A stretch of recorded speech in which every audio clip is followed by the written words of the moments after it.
আসসালামু আলাইকুম ভিউয়ার্স, তোমরা সবাই কেমন আছো? আশা করি ভালো আছো। তো তোমাদের মাঝে আজকে অন্যরকম একটা ভিডিও নিয়ে আসলাম। তো ভিডিওটা আসলে আমরা বাংলাদেশে ভালো ছিলাম না সৌদি আসার পরে ভালো আছি, সেই বিষয়টি আমি তুলে ধরতে চাচ্ছি। তো আমার এক ভাই, সে কিশোরগঞ্জ বাড়ি। অ্যাকচুয়ালি আমি ওকে দিয়ে শুরু করি, সাজেদ ভাই। তো সাজেদ ভাই, আপনার কাছে আমি জানতে চাচ্ছি যে আপনি যে সৌদি আসছেন কতদিন হয়েছে?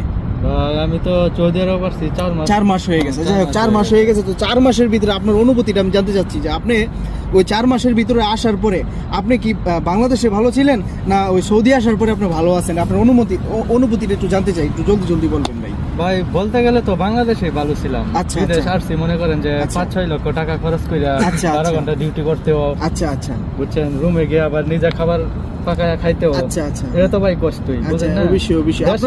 আপনার সাথে যে কথা ছিল, আপনার এমবাসি বা আপনার যে দালাল কথা ছিল, ওই কথার সাথে কি কোনো মিল পাইছেন কি না?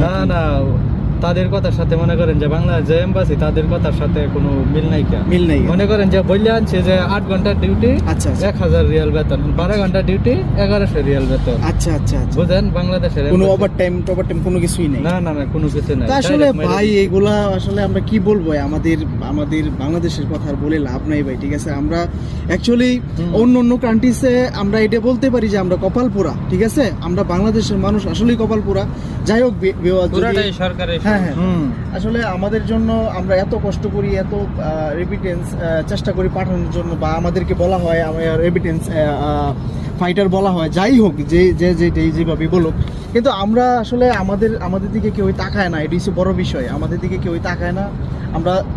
আমরা মায়ের কথা জন্মই হয়েছি, জীবন ভরা গাদার মতো খাটতে একদিন দুনিয়া থেকে চলে যাবো। এই জন্য আমরা দুনিয়াতে আসছি। তো যাই হোক বেওয়াজ, যদি আমার কথাবার্তা যদি কোনো ভুল থাকে তাহলে আমাকে ক্ষমার চোখে দেখবা এবং পাশে থাকবা। আমি যেন এবং আমরা এই টিম যেন আরো ভালো তোমাদেরকে কিছু দিতে পারি। খুদা হাফেজ।